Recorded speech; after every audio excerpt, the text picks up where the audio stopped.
सभी को नमस्कार, जय मसीह की।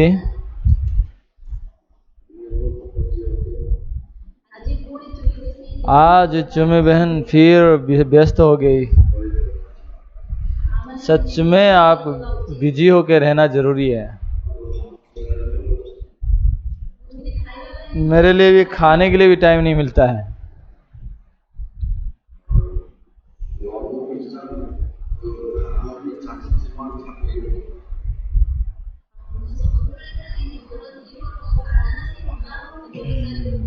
हर बार मैं कान्हा नगर का विवाह भोज के बारे में कह रहा हूँ।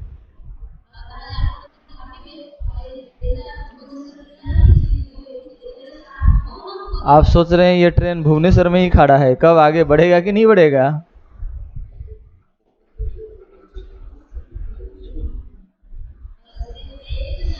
अगर आप ट्रेन में बैठे हैं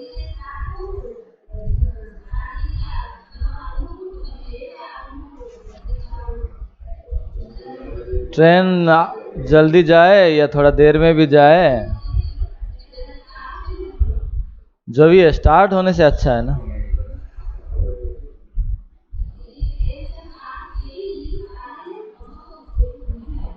ट्रेन स्टार्ट नहीं होने से सबको घुटन महसूस होगा, लगेगा कि नहीं लगेगा।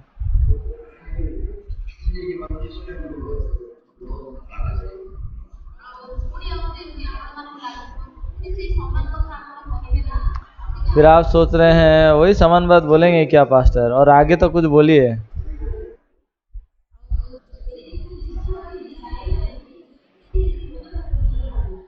चाहूं तो मैं जा सकता हूं आगे, पर यहाँ रहना अच्छा लगता है।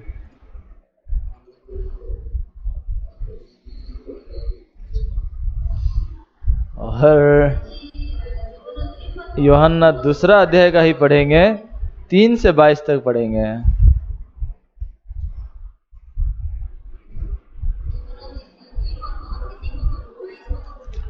यूहन्ना दूसरा अध्याय उसका 3 से 22 तक। जब दाखरस घट गया तो यीशु की माता ने उससे कहा, उनके पास दाखरस नहीं रहा। यीशु ने उससे कहा, हे महिला, मुझे तुझसे क्या काम, अभी मेरा समय नहीं आया। उसकी माता ने सेवकों से कहा, जो कुछ वो तुमसे कहे वही करना। वहाँ यहूदियों के शुद्ध करने की रीति के अनुसार पत्थर के 6 मटके धरे थे, जिनमें 2-2, 3-3 मन समाता था। यीशु ने उनसे कहा, मटकों में पानी भर दो। उन्होंने उन्हें मुँह भर दिया। तब उसने कहा, अब निकलकर भोज के प्रधान के पास ले जाओ, और वे ले गए। जब भोज के प्रधान ने वो पानी चखा तो दाखरस बन गया था, और नहीं जानता था कि वो कहाँ से आया है, परंतु जिन सेवकों ने पानी निकाला था वे जानते थे। तो भोज के प्रधान ने दूल्हे को बुलाकर उससे कहा, हर एक मनुष्य पहले अच्छा दाखरस देता है, और जब लोग पीकर छक जाते हैं तब मध्यम देता है, परंतु तूने अच्छा दाखरस अब तक रख छोड़ा है। यीशु ने गलील के काना में अपना ये पहला चिन्ह दिखाकर अपनी महिमा प्रकट की, और उसके चेलों ने उस पर विश्वास किया। इसके बाद वो और उसकी माता और उसके भाई और उसके चेले कफरनहूम को गए और वहाँ कुछ दिन रहे। यहूदियों का फसह का पर्व निकट और यरूशलेम को निकट था, और यीशु यरूशलेम को गया। उसने मंदिर में बैल, भेड़ और कबूतर के बेचने वालों और सर्राफों को बैठे हुए पाया। तब उसने रस्सियां का कोड़ा बनाकर सब भेड़ों और बैलों को मंदिर से निकाल दिया, और सर्राफों के पैसे बिखेर दिए, और पीढ़ों को उलट दिया, और कबूतर बेचने वालों से कहा, इन्हें यहाँ से ले जाओ, मेरे पिता के घर को व्यापार का घर मत बनाओ। तब उसके चेले को स्मरण आया कि लिखा है, तेरे घर की धूल मुझे खा जाएगी। इस पर यहूदियों ने उससे कहा, तू जो ये करता है तो हमें कौन सा चिन्ह दिखाता है। इसने उसको उत्तर दिया, इस मंदिर को ढा दो और मैं इसे 3 दिन में खड़ा कर दूंगा। यहूदियों ने कहा, इस मंदिर बनाने में 46 वर्ष लगे हैं, और क्या तू इसे 3 दिन में खड़ा कर देगा। परंतु उसने अपनी देह के मंदिर के विषय में कहा था। अतः जब वो मुर्दों में से जी उठा तो उसके चेलों को स्मरण आया कि उसने ये कहा था, और उन्होंने पवित्र शास्त्र और उस वचन की जो यीशु ने कहा था प्रतीति की।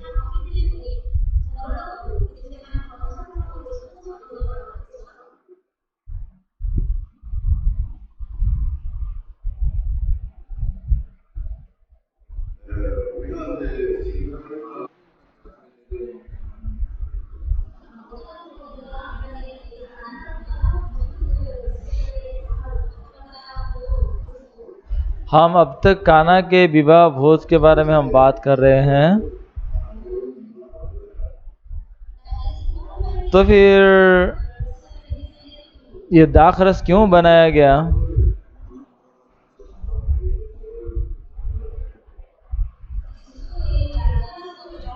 यीशु मसीह यहाँ पानी से दाखरस बना है, उसके द्वारा यीशु क्या दिखाना चाहते थे लोगों को? ये दाखरस इतना महत्वपूर्ण नहीं है।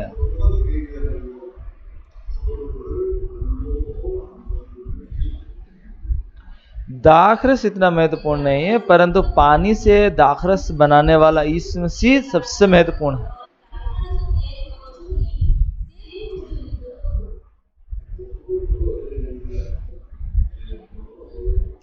इसलिए आपको दाखरस ग्रहण करना है, पाना चाहिए, ऐसा नहीं है। हमें यीशु मसीह को ग्रहण करना चाहिए।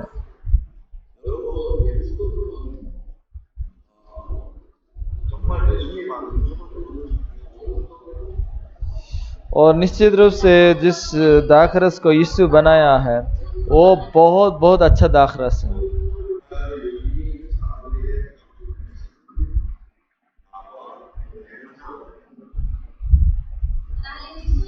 और जो दाखरस यीशु बना रहा था, यीशु क्या दिखाना चाहते हैं? यीशु कह रहे हैं कि तुम मेरे पीछे हो आओ।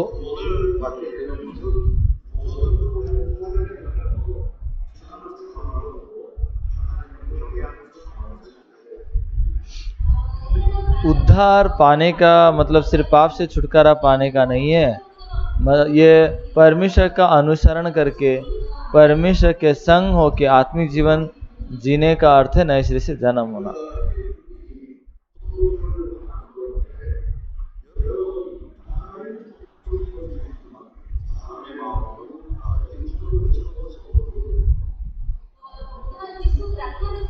और जब यीशु मसीह पानी से दाखरस बना रहे हैं, परंतु ये दाखरस कभी भी मनुष्य का दिल को बदल नहीं सकता है।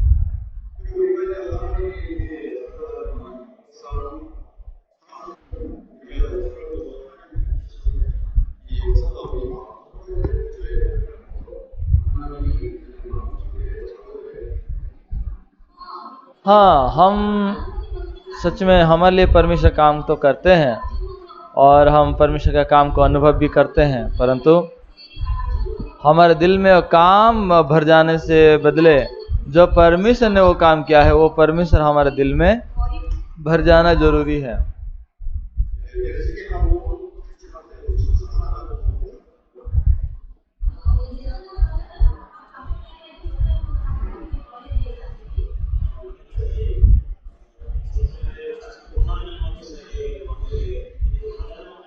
अभी पास्टर पुनर्जन्म के बारे में कहा।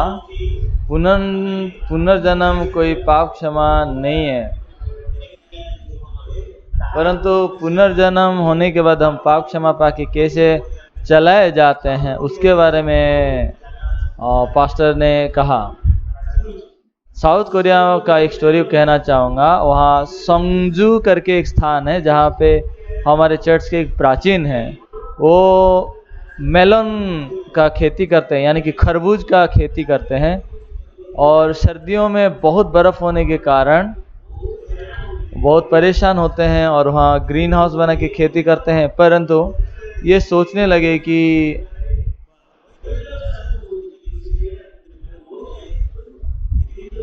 दूसरे लोगों का खेतों को भी देखे, ये एल्डर, ये खरबूज मर जाता है लेकिन जो कद्दू खेती किया जाता है वो नहीं मरता है सर्दी में। तो ये सोचे और क्या हुए, ये खरबूज का जड़ कमजोर है इसलिए मर जाता है। इसलिए उसने क्या किए, वो सोचे कि जो ठंडी दिनों में लोग ठंड को जीतने के लिए चर्बी खाते हैं, इसलिए उन्होंने सर्दी के कारण, ये ठंडा के कारण मरते हैं। सर्दी के देश के लोग चर्बी ज़्यादा खाते हैं करके वो, और गर्मी के देशों के लोग फल ज़्यादा खाते हैं बोल के इनको देखें कि वो क्या कैसे अपने मौसम को जीत जाते हैं।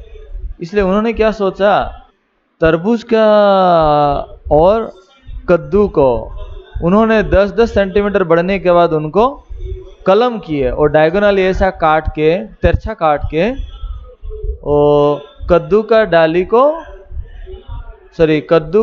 को काट दिया और उसमें कद्दू का जड़ में खरबूज का डाली को लगा। इस प्रकार वो कलम कर दिए। उसके बाद बहुत अच्छे से ये बढ़ने लगा और इसका जो लता है वो डाली वो बहुत मजबूत से बढ़ने लगा क्योंकि उसका जड़ ही बहुत मजबूत था और ये बड़ा हो गया और कोरिया भर में ये मशहूर खरबूज बन गया। इसका ये नए सिरे से जन्म की कहानी के बराबर कहानी। नए सिरे से जन्म क्या है, हम हमारा सोच को लेके जीते हैं, लेकिन ये नए सिरे से जन्म ये है कि हमारा सोच को काट के परमेश्वर का वचन के साथ जोड़ के लेने का है।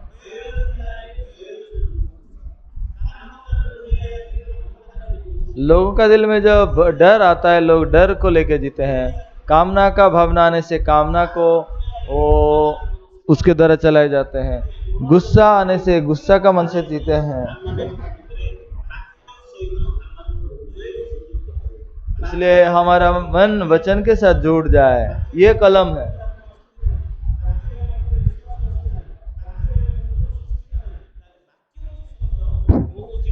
वचन के अंदर कौन हो? वचन में नई सृष्टि हो।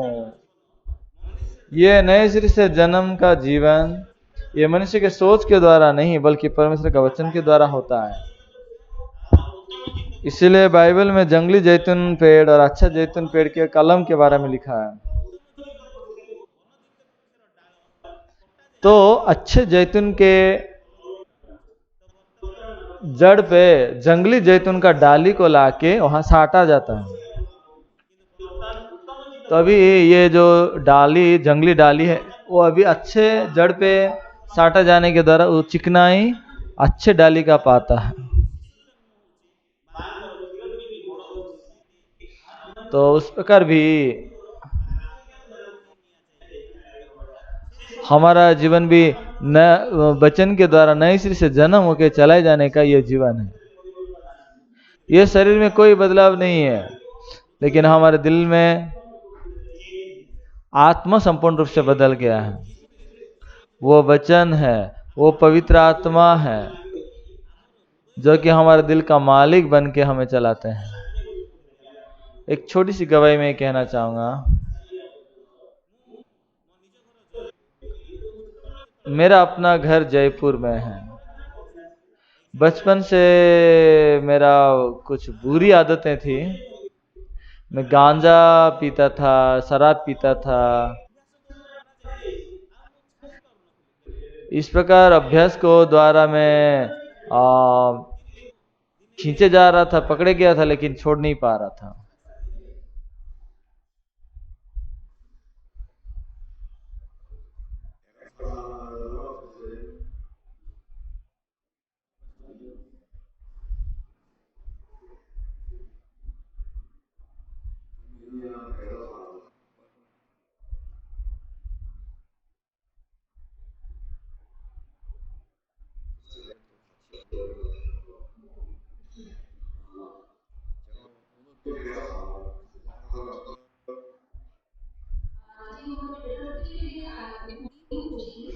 आज मेरा पेट में थोड़ा गड़बड़ी है।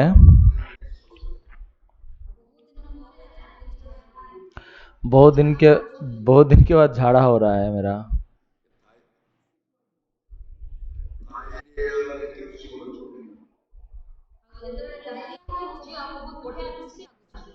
डायरिया होता है तो बहुत खुशी लगता है।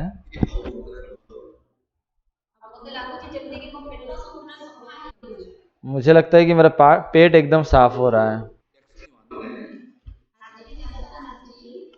आज भी जैक्सन आया है।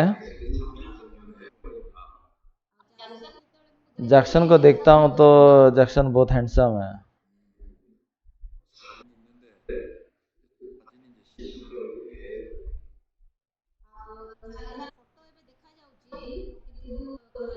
सिर्फ उसका फोटो दिख रहा है, तो सिर्फ फोटो दिखाने से नहीं होगा, अपना चेहरा दिखाने जरूरी है।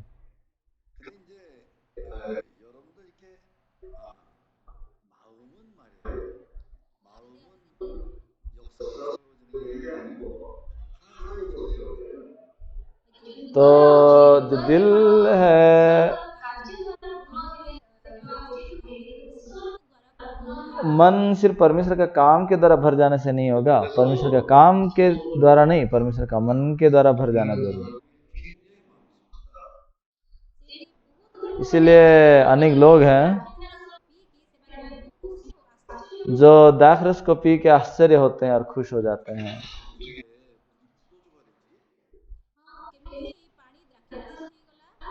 तो ये पानी कैसे दाखरस हो गया?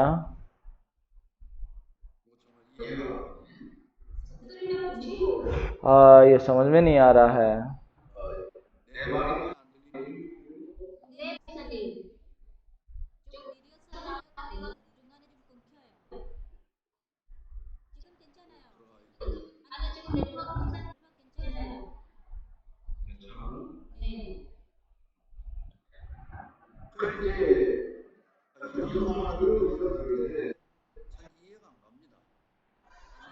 तो हम जब ऐसे बातों को हम सुनते हैं, हमें समझ में नहीं आता है।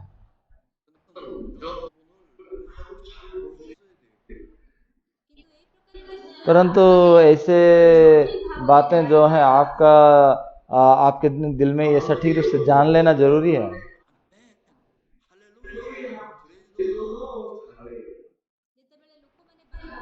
लोग वचन जो सुनते हैं, हालेलुया, आमीन, प्रेज़ द लॉर्ड, ऐसा बहुत अच्छे से करते हैं।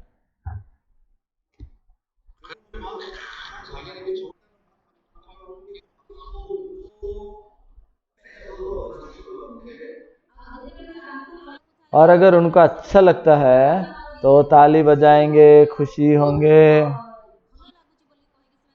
और अच्छा लग रहा है करके वो दिखाएंगे।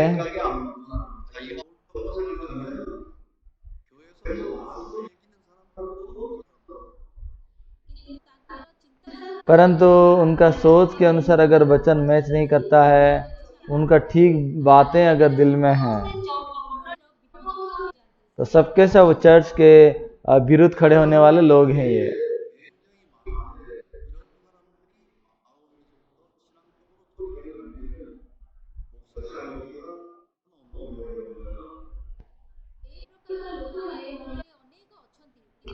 ऐसे लोग कलीसिया में अनेक लोग हैं। अगर इनका मन अगर वचन के अनुसार अगर समाधान नहीं होगा, तो उस कलीसिया में आप लोग पास्टर के रूप में काम करना ये बहुत मुश्किल है।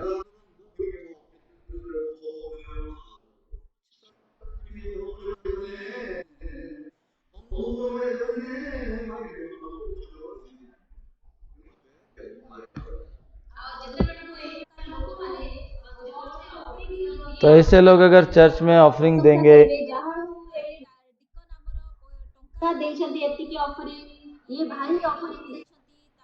अगर आप उनको तारीफ करेंगे कि ये भाई इतना दान दिया है, ये भाई इतना दान दिया है, तो वो लोग बहुत खुश होते हैं।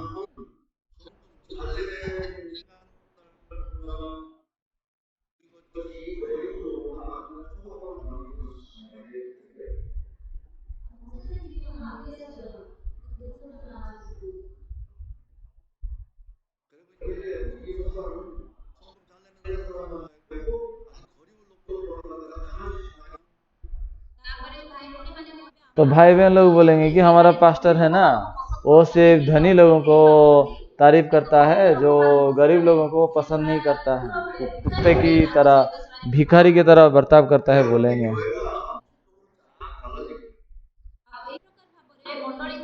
इस प्रकार होकर कलीसिया दो भाग में बांटा जाएगा।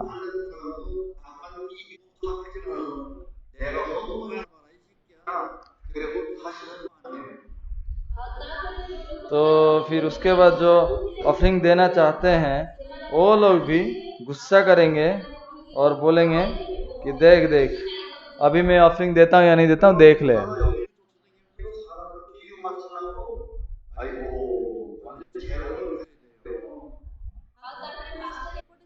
फिर पास्टर इधर उधर भाई बहनों के पीछे दौड़ दौड़ के उनका जो मन का विचार है वैसा उनके साथ मैच करने के लिए बहुत परिश्रम करना पड़ता है। ये मिनिस्ट्री क्यों इतना मुश्किल है? सच में मैं और पास्टर के रूप में और काम नहीं कर सकता। अगर ऐसा कोई पास्टर है तो अच्छा है कि ये पास्टर काम ही ना करे। क्यों जानते हैं? समझ रहे हैं ना? अगर वो ऑफरिंग भी दे रहा है तो जो कुछ कहना चाहिए वो कह पाना जरूरी है। वो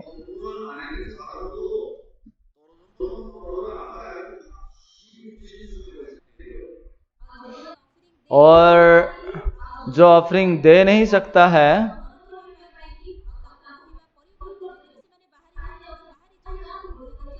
तो अगर वो निकल जा रहे हैं ना चर्च से तो उनको ठीक है निकल जाओ करके उनको सटीक न्याय देना चाहिए। मैं क्या कह रहा हूं आप समझ पा रहे हैं?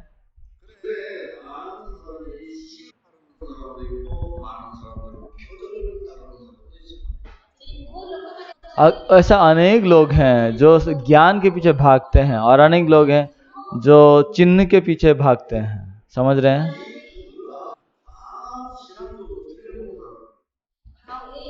और ये दोनों ही दल के लोग ऐसे लोग हैं जो आत्मिक रूप से संपूर्ण गलत हैं।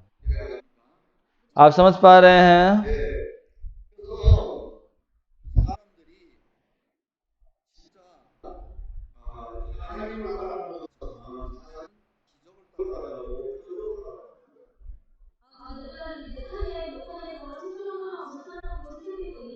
ऐसा दिखता है कि लोग परमेश्वर का अनुसरण कर रहे हैं लेकिन वो चिन्ह और अद्भुत लक्षणों को अनुसरण करते जाते हैं और ये सिद्ध रूप से परमेश्वर का अनुसरण नहीं करते हैं, ना कि परमेश्वर का सिद्ध रूप से सेवा करते हैं।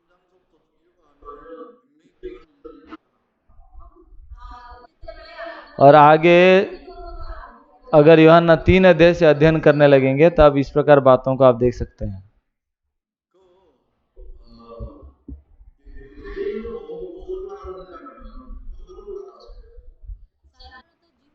तो साधारण रूप से यहूदी लोग किसका अनुसरण करते हैं? वो लक्षण और चिन्ह को अनुसरण करते हैं।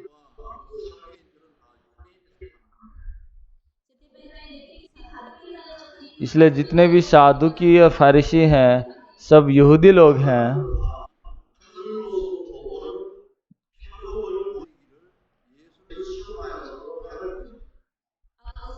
और ये लोग कैसे यीशु को परीक्षा करना चाहते हैं? स्वर्ग से जो चिन्ह आते हैं उसके द्वारा वो यीशु को परीक्षा करना चाहते हैं।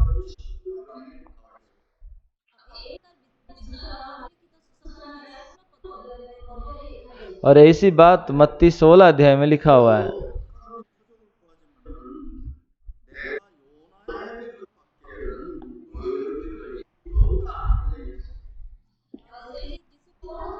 इस वहां पे क्या कहा है? लोग भले ही चिन्ह को ढूंढते हैं लेकिन जुनूस के चिन्ह के सिवा और कुछ भी नहीं दिया जाएगा।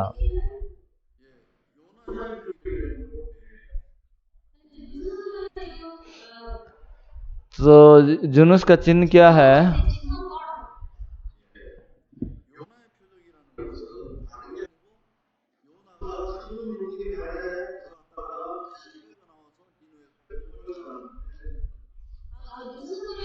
और जुनूस का जो चिन्ह है वो चिन्ह है कि वो समुद्र में एक बड़ा मछली के पेट में प्रवेश किए थे और वहीं से निकलने के बाद उन्होंने सुसमाचार प्रचार करता है।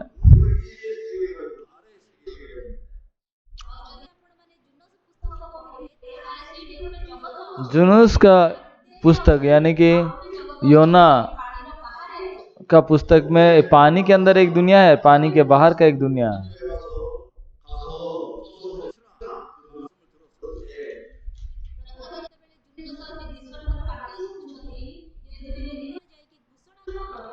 जब परमेश्वर ने योना को कहता है कि तू जा नीनिवे में प्रचार कर, तब योना वो परमेश्वर का वचन को नहीं सुनता था। वो क्या करता है,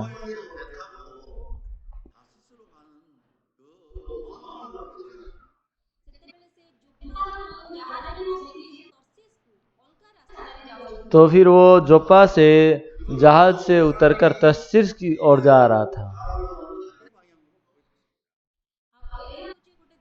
और ये एक दिशा है जो निनेव से विपरीत दिशा है। वो निनेव का विपरीत दिशा तर्शीश की ओर जा रहा था।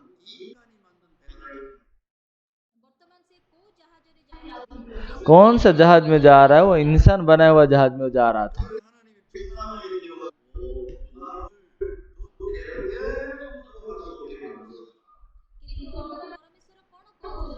और परमेश्वर क्या कह रहे हैं? वहां भयंकर आंधियां तूफान को लाते हैं, और आंधियां तूफान के द्वारा परमेश्वर ऐसा बना रहे हैं कि वो निनिव को जा सके हो।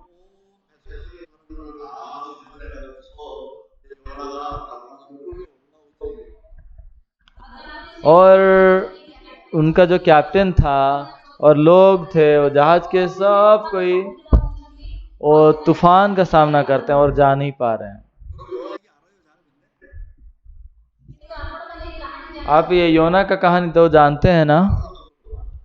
जानते हैं तो हाथ उठाइए।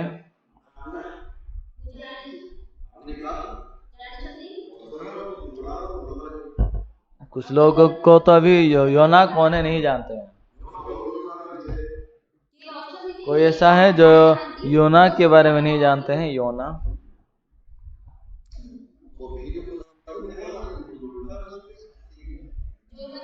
और जिन्होंने वीडियो ऑफ किए हैं वो जानते हैं या नहीं जानते हैं वो भी मुझे मालूम नहीं है।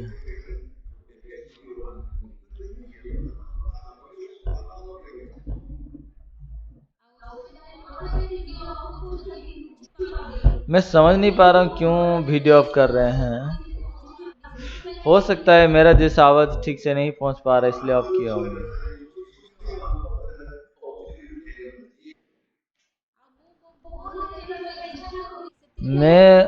मेरा चेहरा दिखाना नहीं चाहता इसलिए वीडियो ऑफ किया हूँ, ऐसा नहीं है। मेरा आवाज कट रहा है इसलिए मजबूरन होकर मैं वीडियो ऑफ किया, क्योंकि मेरे पास और कोई दूसरा उपाय नहीं है।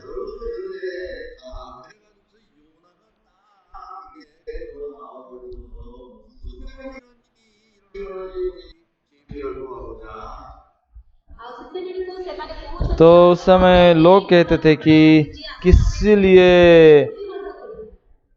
लिए ऐसा समस्या हो रहा है, चलो हम लॉटरी करते हैं। और वहां पे जुनूस पकड़ाया गया, वो दुर्भाग्य रूप से। आप क्या करेंगे? वो दुर्भाग्य था क्या?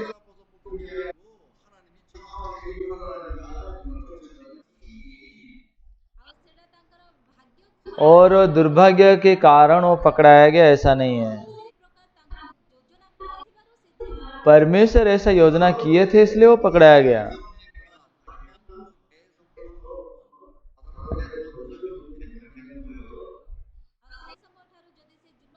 अगर उस समय से वो जुनूस पानी में पकड़ा जाता तो सब कुछ समाधान हो जाता। तो क्या जुनूस क्या खुद ही खुद पानी के अंदर कूद गया क्या? हाँ, मुझे डर लग रहा है।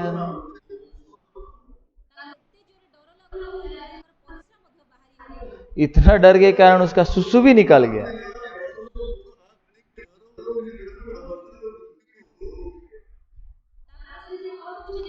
तब वो क्या कह रहे हैं? मैं खुद पानी के अंदर जा नहीं सकता, आप लोग मुझे लेके पकड़ दीजिए।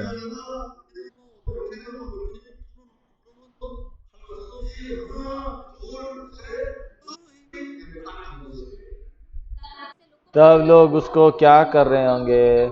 आज जुनूस, हमें दुख लग रहा है कि हम तुझे पानी में डाल रहे हैं, परंतु हमें मजबूर है तुझे फेंकने के लिए। 1 2 3 करके वो फेंक दे रहा है।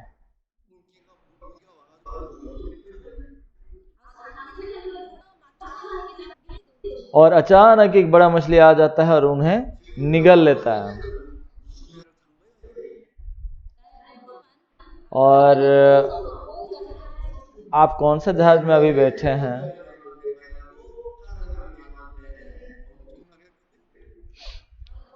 और जो जहाज अभी, जिस जहाज में अभी जुनूस बैठा हुआ है, वो इंसान का बना हुआ जहाज नहीं है, वो परमेश्वर के द्वारा बनाया हुआ एक जहाज था।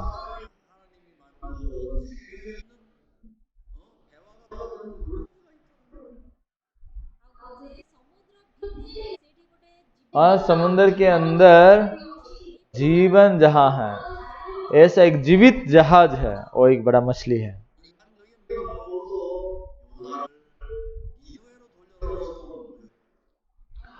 तो मनुष्य के उपाय के द्वारा परमेश्वर जुनूस को निनिव में नहीं भेज रहे हैं।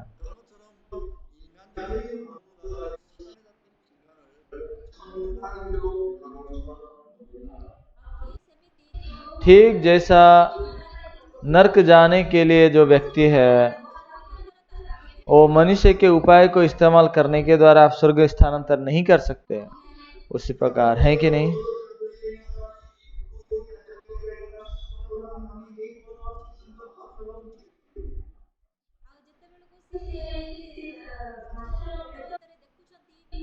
और जो मछली के पेट में वो देख रहा है क्या क्या खाया है, सब कुछ वो पेट के अंदर वो पागल जैसा हो गया होगा।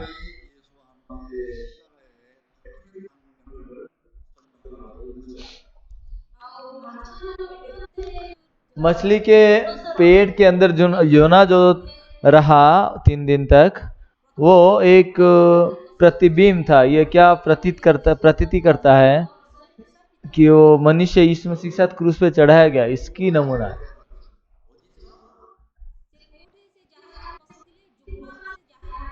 वो जहाज में कहां से बैठा था? योपा में।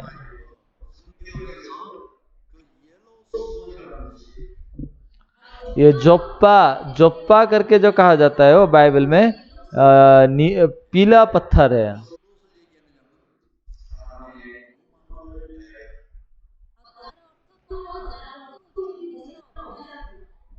ये इंसान का कामना है, लालसा है, इसका मतलब।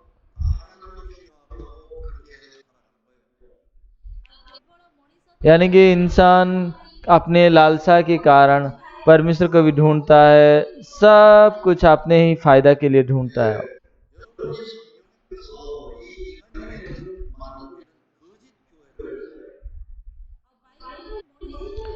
तो बाइबल में इंसान जिसे जहाज को बनाया है वो मिथ्या जहाज है।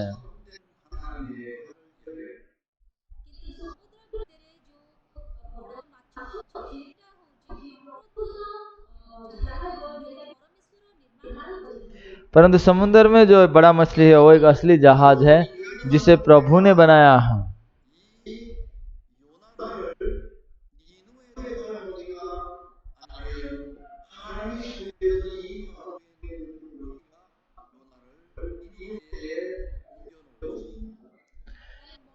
तो इंसान के द्वारा ये जो जहाज है वो अभी वर्तमान यूनुस को लेके निनीव को जा रहा है, या परमेश्वर जिस जहाज को बनाया वो मछली का जहाज वो ये योना को निनीव में लेके जा रहा है।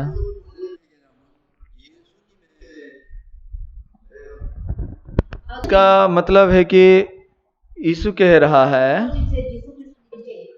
कि वो खुद यीशु मसीह है, वो मछली का स्वरूप में।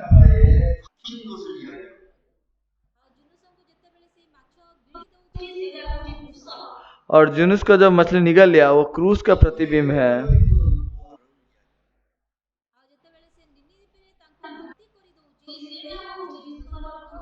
और मछली लेके निनी में उसको जो उल्टी कर दिया, वो नए सिरे से जन्म पुनरुत्थान है।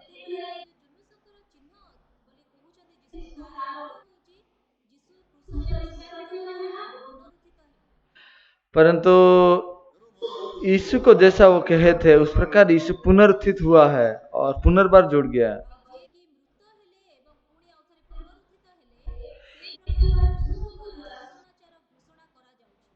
तो जो मर गया फिर यीशु के सामर्थ्य के द्वारा वो पुनर्जीवित हुआ है, उनके द्वारा सुसमाचार फैलते जा रहा है।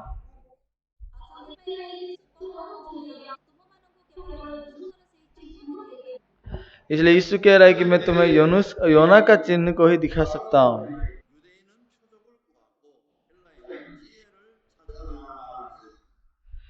तो इसलिए बाइबल में क्या कहते हैं,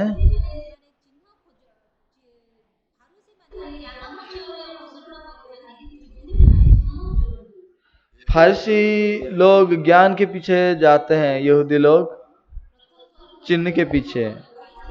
पहला कोरिन्थियों 1 अध्याय का 22 वचन हम देखेंगे।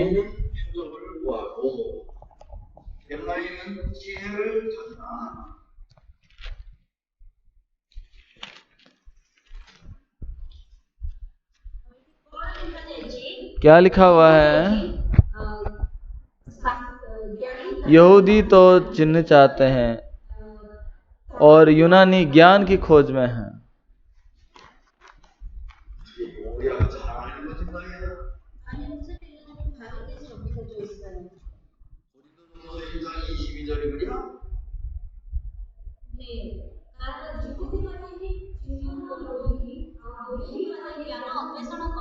लिखा है यहूदी लोग तो चिन्ह चाहते हैं और यूनानी ज्ञान की खोज में हैं।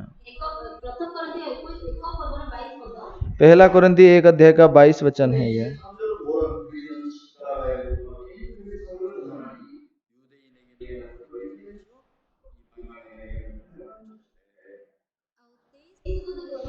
परंतु 23 वचन अगर आप देखेंगे, परंतु हम तो उस क्रूस पर चढ़े हुए मसीह का प्रचार करते हैं, जो यहूदी के लिए ठोकर के कारण और अन्य जातियों के लिए मूर्खता है।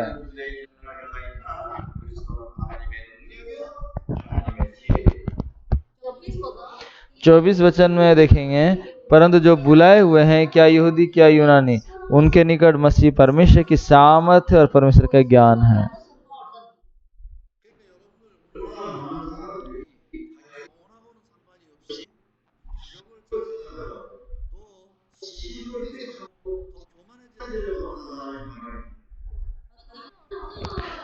इसका मतलब है कि अनेक लोग अभी वर्तमान के युग में सिर्फ परमेश्वर के ज्ञान को मांगते हैं और उसके द्वारा सिर्फ वो खुद हठीला बन जाते हैं।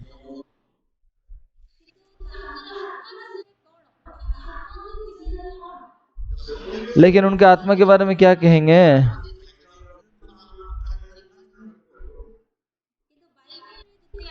और बाइबल में अगर हम देखेंगे लोगों का समस्या क्या है, वो नहीं जान पा रहे हैं कि वो कितना वो दुष्ट और बुरे हैं।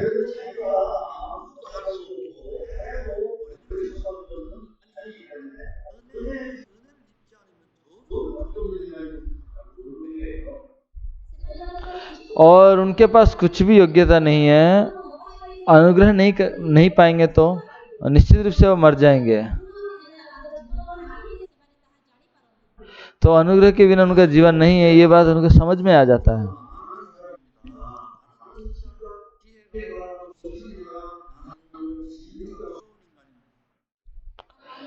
वास्तव में मैं एक सच्चा व्यक्ति हूँ जिसका ध्वंस होता है।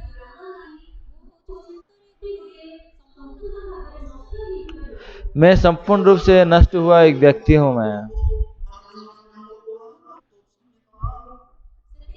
इसलिए मुझ में कोई धार्मिकता नहीं है, कोई उत्तमता भी नहीं है।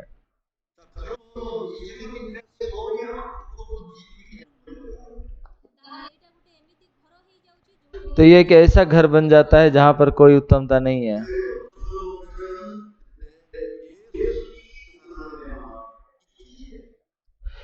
तो इसलिए आप इस प्रकार लोग बन जाते हैं, तब यीशु मसीह आप लोगों के लिए ज्योति ठहरेगा। आमीन।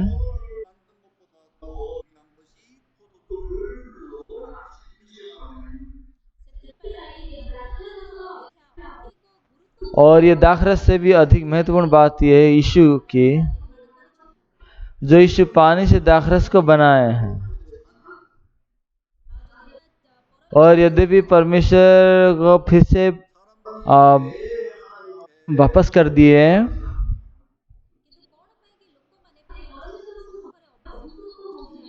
तो लोग लेकिन परमेश्वर के सामने क्यों श्रापित होते हैं जानते हैं?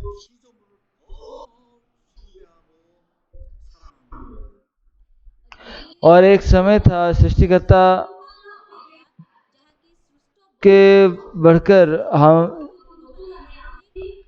सृष्टि किया हुआ वस्तुओं के प्रति बहुत ध्यान दिए और उसको बहुत मानने लगे, इसलिए ऐसा जीवन जिए हैं पिता। और एक लड़का अगर बहुत सुंदर है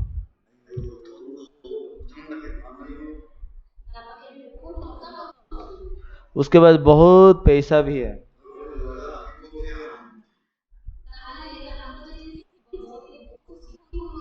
तो फिर उसका स्त्री जो होगी वो बहुत खुश होगी कि नहीं?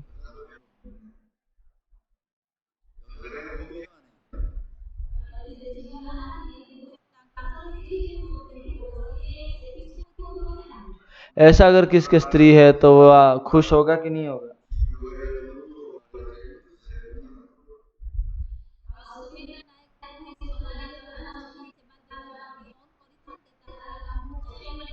सुमित्रा नायक बहन और सोनाली प्रधान वो वीडियो ऑन किए होते तो मैं उनको पूछता, लेकिन वो कहाँ चले गए, इसलिए उनको पूछ नहीं पा रहा हूँ।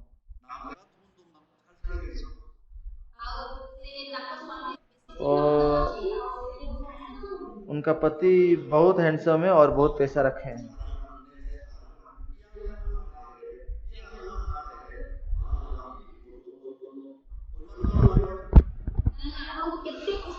तो फिर आपको कितना खुशी लगेगा उसका स्त्री को, इसलिए हमेशा बोलता रहेगा प्यार है प्यार है, मम्मी बोलो बोलो प्यार है, ऐसा कह रहे होंगे कि नहीं? उनका स्त्री क्या वो डिवोर्स लेगा क्या?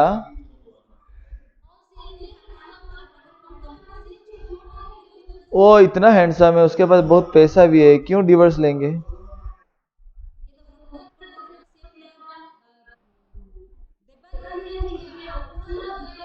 लेकिन मान के चलो एक दिन वो दिवालिया हो गया और पूरा भिखारी के बराबर हो गए,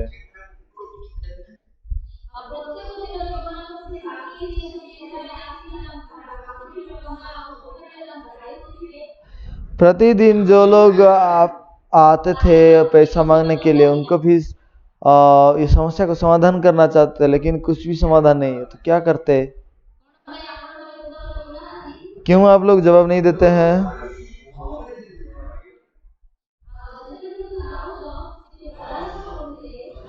जब दाऊद भागने की कोशिश कर रहा था और राजा साउल से भाग रहा था,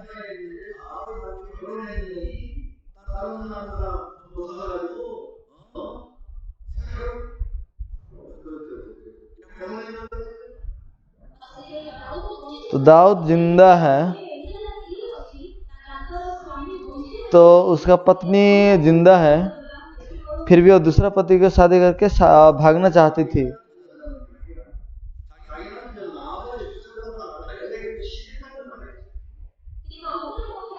लेकिन दूसरे पक्ष में अबीगैल भी एक स्त्री है, उसका पति नाबाल मरने के बाद तुरंत वो दाऊद के पास चले जाती है।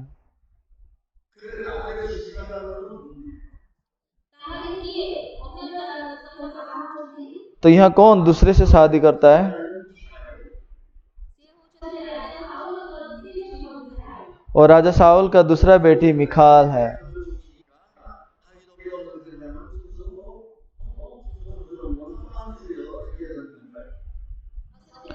और वो पहले से जब दाऊद को शादी किया वो कह रहा था कि दाऊद अगर दुनिया में नहीं है, ये दुनिया में एक ऐसा दुनिया है जिस दुनिया में इलास्टिक बिना पेंटी के जैसा दुनिया होगा।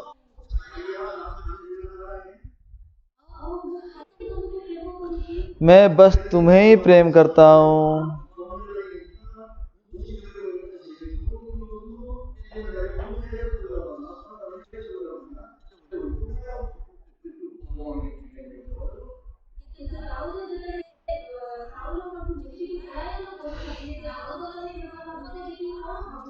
परंतु दाऊद जब साउल से भाग रहा है तब आप वो क्या सोच रही होगी, सच में ये शेर को मारा था कि अभी तो मेरे पिताजी से भाग रहा है? ऐसे आदमी से अगर मैं रहूंगी तो मेरा किस्मत एक भिखारी के बराबर हो जाएगा।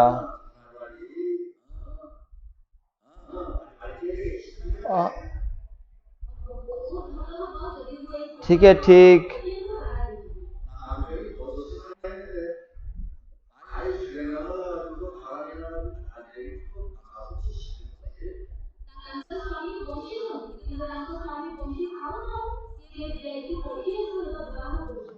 उसका पिताजी जिंदा है और उसका पिताजी जिंदा होते हुए भी वो जाके पॉलिटिकल बल के एक आदमी को शादी कर लिया।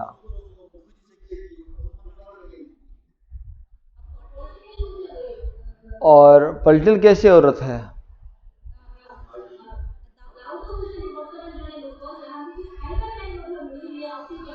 तो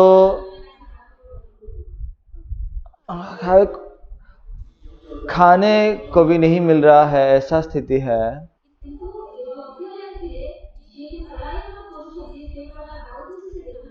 परंतु अबीगैल उस जो भागने वाला दाऊद को नहीं देख रहा है।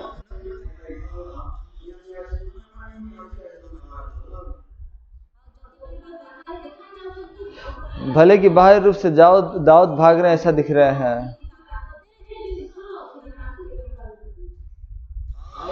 तो उसके अंदर जो ईश्वर है उसको देख पा रहा है।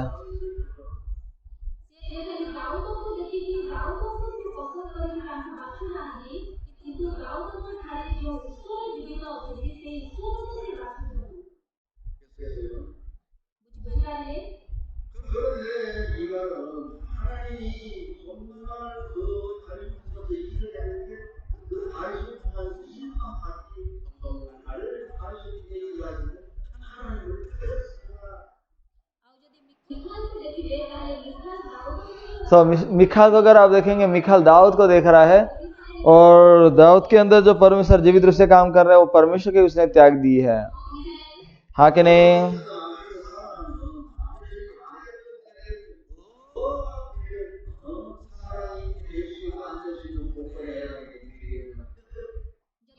अगर अपने पति को सचमुच में आप प्रेम करते हैं तो आपका पति उधर पाए या उधर ना पाए, और संपूर्ण रूप से दिवालिया हो जाने से भी हम प्रेम की हर बड़ी बात क्यों आना चाहिए? आप असलियत में अपने पति को प्रेम नहीं करते हैं।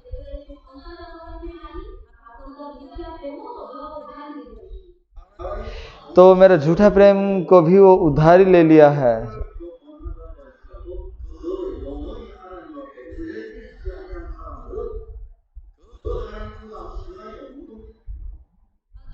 और यदि भी लोगों का मन प्रकट नहीं होता है, वो आश्चर्य काम देखते हैं और उसके द्वारा अगर वो यीशु को विश्वास करते हैं तो वो विश्वास नहीं है, वो उसमें विश्वास खत्म नहीं होता है, आगे को भी विश्वास है।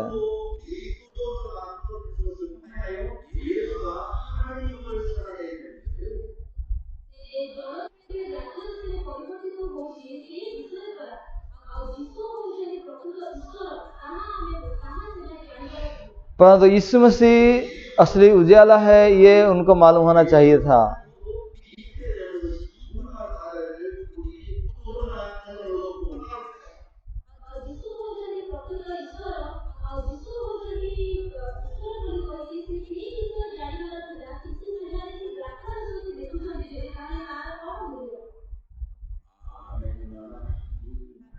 तो आमीन कि नहीं? समझ रहे हैं? ये दुनिया में ऐसा प्रचार कहाँ मिलेगा?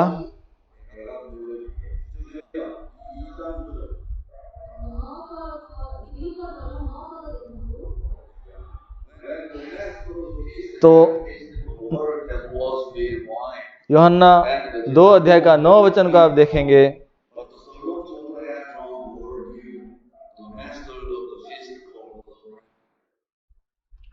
जब भोज के प्रधान ने वही पानी चखा जो दाखरस बन गया था और नहीं जानता था कि वो कहां से आया है, परंतु जिन सेवकों ने पानी निकाला था वे जानते थे।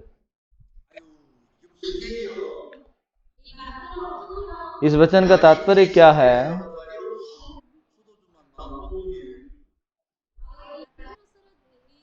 ये भोज का जो प्रधान है वो सिर्फ दाख रस को चख रहे हैं और उसका स्वाद को चख के बोलते हैं, परंतु उसको मालूम नहीं है कि ये दाख रस कहाँ से आया है, ऐसा लिखा है।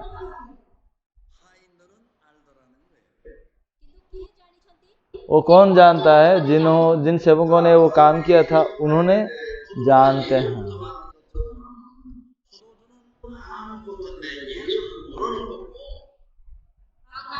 और उनके सामने यीशु है, वो दाखरस का स्वाद को जान पा रहे हैं लेकिन यीशु का स्वाद को नहीं जान पा रहे हैं।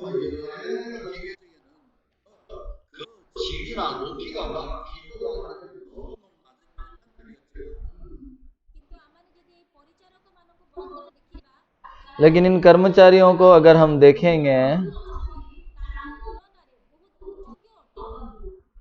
तो उनके तुलना में ये लोग बहुत अयोग्य निकले हैं।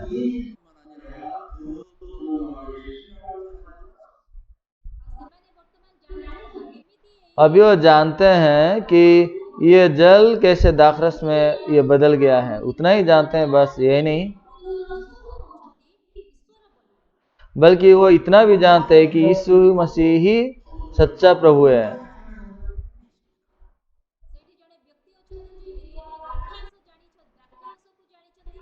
और वहां लोग हैं जो दाखरस को बस जानते हैं, और कुछ लोग जानते हैं कि दाखरस बनाने वाले को भी जानते हैं।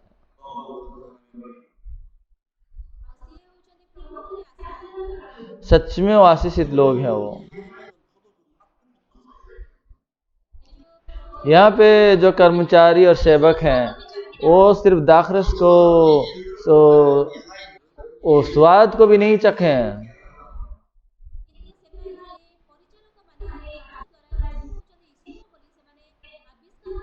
लेकिन ये कर्मचारी लोग आविष्कार किए हैं कि यीशु ही सच्चा प्रभु है। हाँ कि नहीं?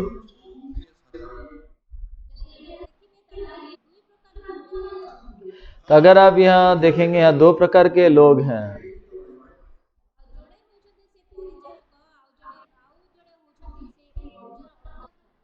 तो एक है कर्मचारी और एक है भोज के प्रधान।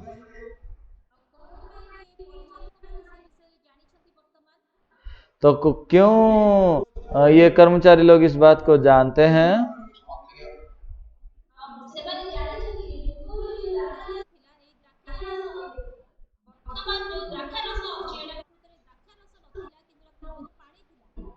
तो ये सिर्फ पहले से दाखरस नहीं था, पहले से ये दाखरस नहीं था बल्कि पानी था। ये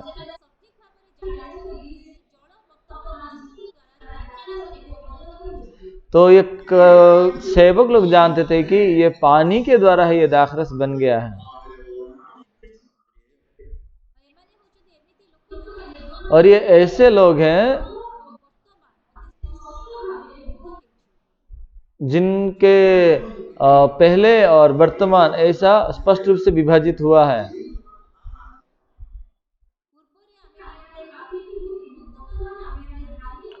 यानी कि पहले हम पापी थे, वर्तमान हम धर्मी हैं, ऐसा करके ये जानते हैं।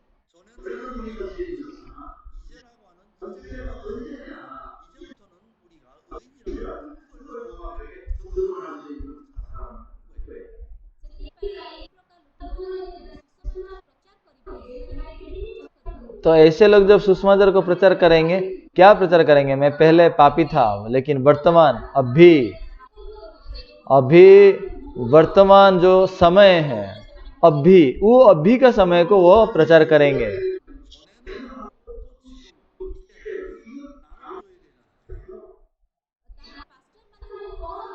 तो फिर पास्टर लोग क्या काम करना चाहिए? पहले और वर्तमान, किंतु वर्तमान ये समय, किंतु के बाद ये समय को लोगों का दिल में बताना बहुत जरूरी है।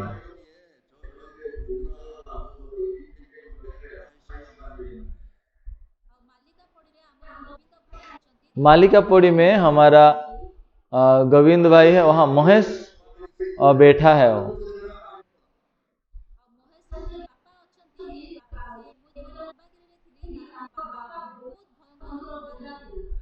तो कन्वागिरी में मैं जब था, वो महेश का पिताजी बहुत बड़ा गुंडा था वो।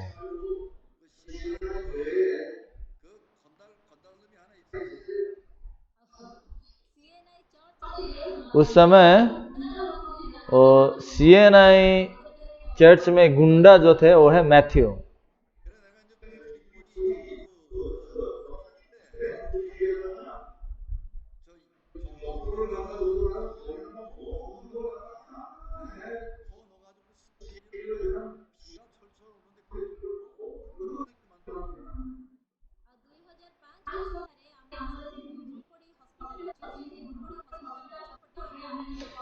तो 2005 में हम गुड्रीपड़ी हॉस्पिटल के पीछे हम कॉन्फ्रेंस करेंगे करके बारिश के दिन भी ईंट को लेके इकट्ठा किए और वहाँ एक स्टेज को बनाए।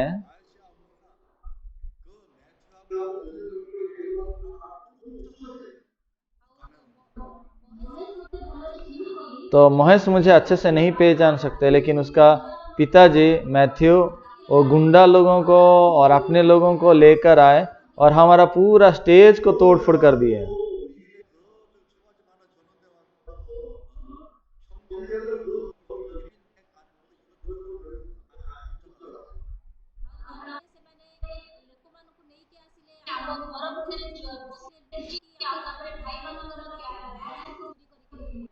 तो वो लोगों को लेकर आ गए, फिर हमारे घर में घुसकर हमारा बैग सब चोरी करके भी ले गए।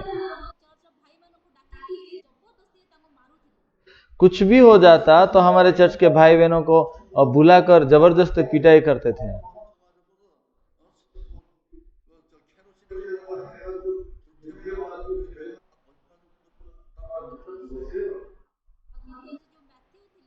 लेकिन जो मैथ्यू था, और जब हिंदू दंगा हुआ था उस समय कोई चर्च में उसको लेके लकड़ी और केरोसिन डाल के उसको जला दिया।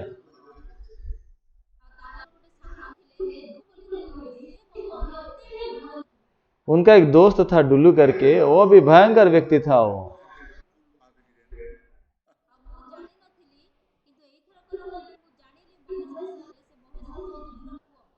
मुझे पता चला कि अभी वो महेश से डुल्लू का बेटा है।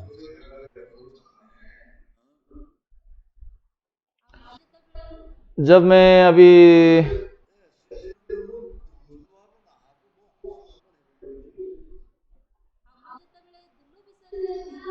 जब मैं डुल्लू के बारे में मैं सोचता हूँ, मुझे बहुत आश्चर्य लगता है। लेकिन डुल्लू को कभी आमने सामने नहीं मिला हूँ, कभी हाथ भी नहीं मिला है,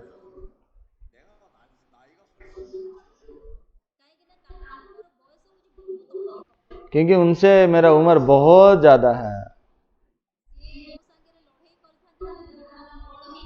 अगर वो मेरे साथ लड़ाई किया होता तो क्या होता? कभी मेरे साथ वो जीत नहीं सकता हो।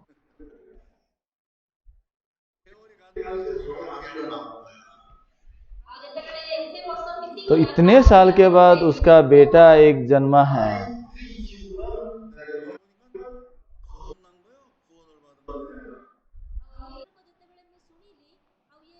इस बार मैं सुना कि वो उद्धार पाया।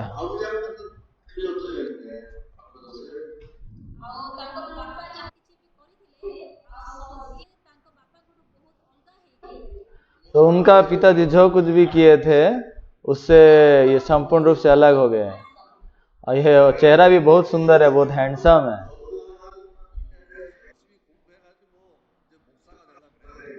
तो अभी यीशु मसीह के द्वारा उद्धार को पाया और बहुत अच्छे से सीख के वो आगे को पास्टर बन जाएगा। एक बार उनके लिए तालियां बजाएंगे। हाँ, ऐसा है।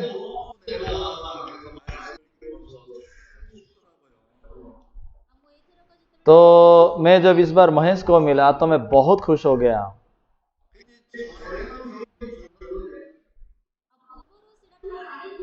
पहले तो वो पानी था, वर्तमान क्या वो दाखरस बन चुका है। अब ये पानी है या दाखरस है? किसने ऐसा किया? यीशु मसीह ने किया है। आमेन।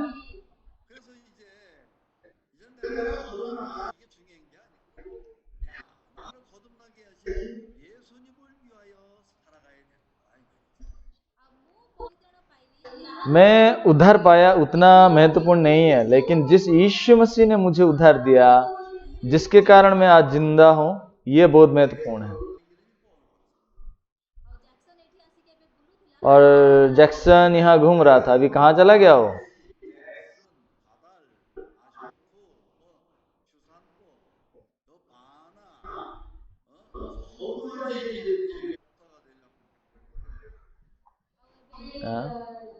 तो जैक्सन ना, महेश, बादल, सुशांत, पास्टर अशोक, ये सब यहाँ सीख रहे हैं और बढ़ रहे हैं ताकि वो आगे बड़े बड़े पास्टर बन जाएं। अभी वो कैसे पास्टर बन जाएंगे? वो अभी दाखरस के पास्टर बन जाएंगे। आप समझ पा रहे हैं? तो क्या बहन सोनाली प्रधान वो भी पास्टर बनना चाहते हैं?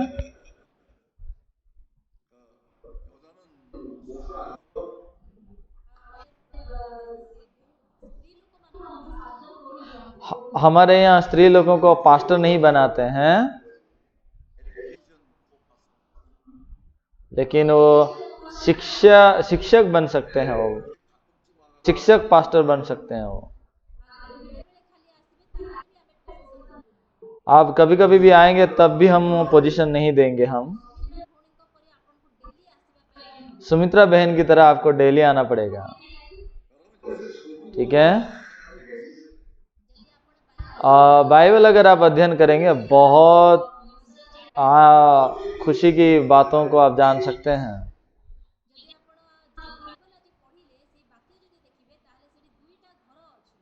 आप अगर यहाँ बाइबल में देखेंगे, यहाँ 2 घर है।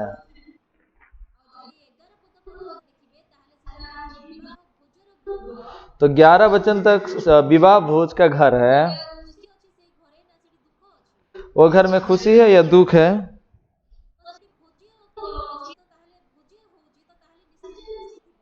तो भोज ही हो रहा है, तो फिर निश्चित रूप से खुश होगा।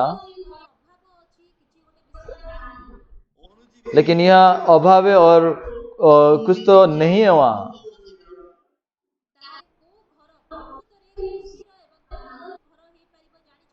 कौन सा घर यहाँ खुशी का और आनंद घर होगा? हाँ, जो घर संपूर्ण रूप से खाली है, जिसमें कुछ भी नहीं है, वहां कोई दाखरस नहीं है, वहां कैसे आप समाधान करेंगे? वहां कोई भी नहीं है समाधान करने के लिए। हाँ कि नहीं है?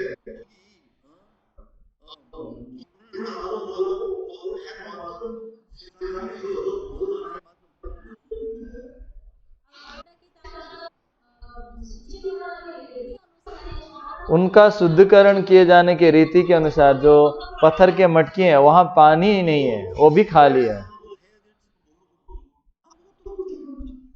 और भोज के प्रधान को भी मालूम नहीं है कि वो क्या करेगा। उसको भी समझ में नहीं आ रहा है कि वो क्या करेगा।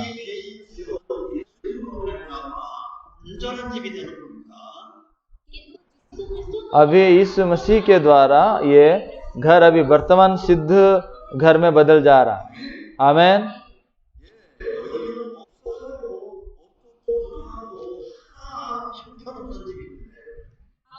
तो यहाँ पे कुछ भी नहीं है, वो खाली है, कोई योग्यता नहीं है खुश होने की।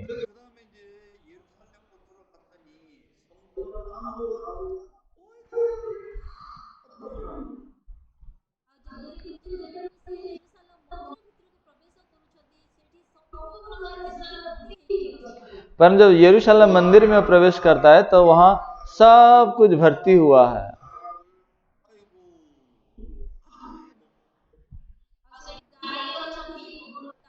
वहाँ गाय भी है, बकरी भी है, मेमना भी है, काप्ता भी है, और वहाँ जो पैसा का अदल बदल करने सर्राफ हैं, सर्राफों भी हैं।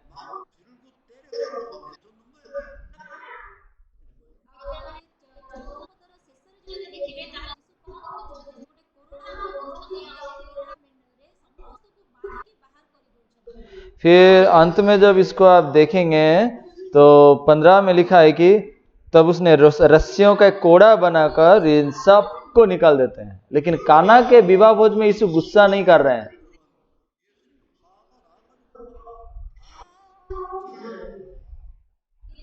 और लेकिन आगे अगर आप देखेंगे यरूशलेम मंदिर में जब प्रवेश करेंगे वहां यीशु मसीह बहुत क्रोध में भर गए हैं। तो यीशु मसीह यहाँ क्या काम कर रहे हैं? जो घर खाली है उस घर को भर्ती कर रहे हैं और जो घर भरा हुआ है उसे यीशु मसीह खाली कर रहे हैं। आमेन आमेन।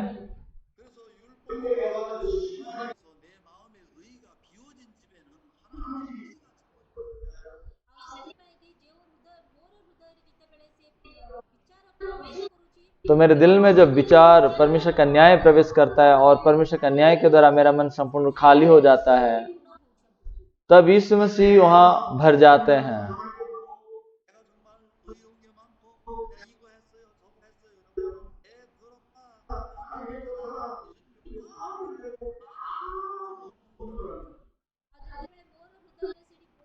और जब मेरे दिल में उत्तमता भर गया है और मैं ये कर पा रहा हूं, मैं ऐसा करूंगा, ऐसा कर सकता हूं,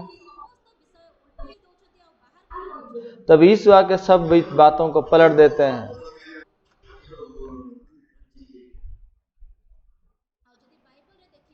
और बाइबल में अगर आप देखेंगे, आप दुष्ट हैं इसलिए उधर नहीं पा रहे हैं, ऐसा नहीं है। आप बहुत अच्छे हैं इसलिए उधर नहीं पाते हैं। हम जो सोचते हैं उसका पूरा उल्टा पुल्टा है ये बाइबल हमारा।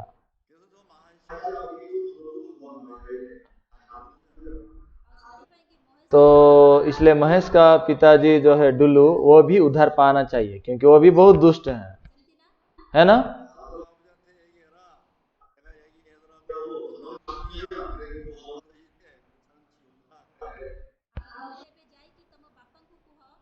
आप जाके अपने पिताजी को कहो कि पास्टर कह रहे थे आप बहुत दुष्ट हैं इसलिए आपको भी उधर पाना चाहिए, आप उधर नहीं पाएंगे तो हम नर्क जाएंगे। बोलिए।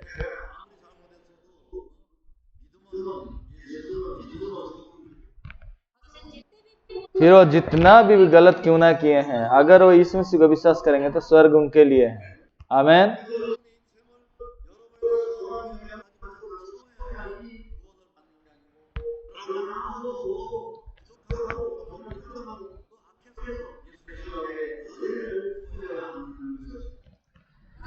तो इसलिए आपके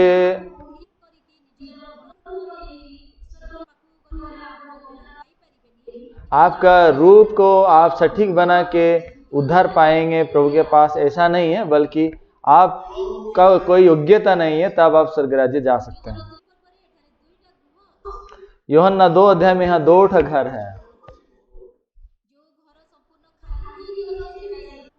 जो घर संपूर्ण खाली है उसे परमेश्वर भर दे रहा है,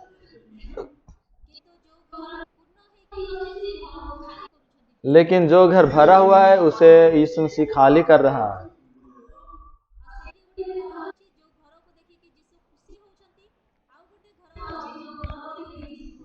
एक घर को देख के यीशु खुश हो रहे हैं और एक घर को देख के यीशु गुस्सा कर रहे हैं। आमीन।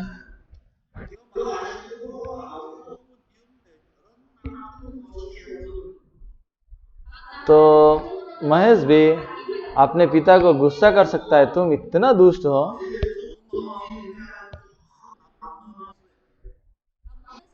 महेश के दिल में अपने पिताजी के प्रति कैसा मन है? बहुत अच्छा मन है या गुस्सा का मन है?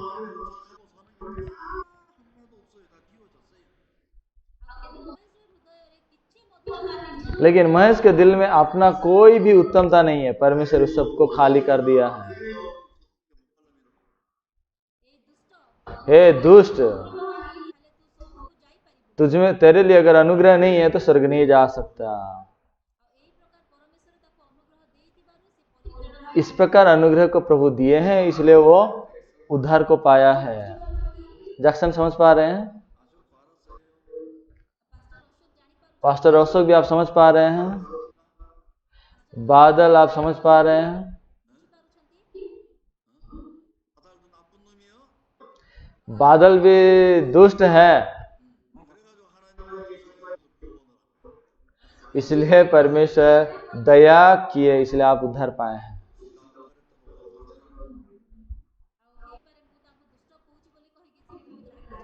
हो सकता है मैं उसको दुष्ट बोल रहा हूं इसलिए वो गुस्सा कर सकते हैं। और बनो भाई वो भी दुष्ट हैं, सही है। और महेश वो भी दुष्ट है। आज पास्टर सुशांत आए हैं क्या? और वो भी दुष्ट है, कहाँ गए?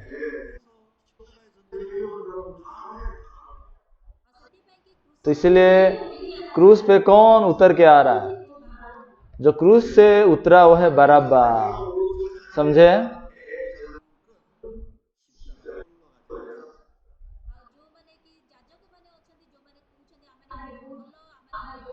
और जो लोग याजक हैं और जो लोग सोचते हैं कि हम अच्छे हैं वो उधर नहीं पाते हैं।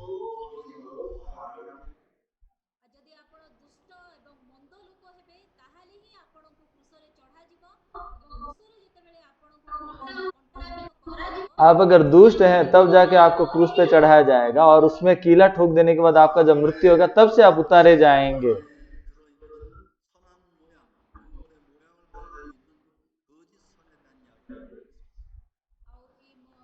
तो इसलिए ये मंदिर में जो भर गया है झूठा अच्छाई, इसके बारे में अगले सत्र में कहूंगा।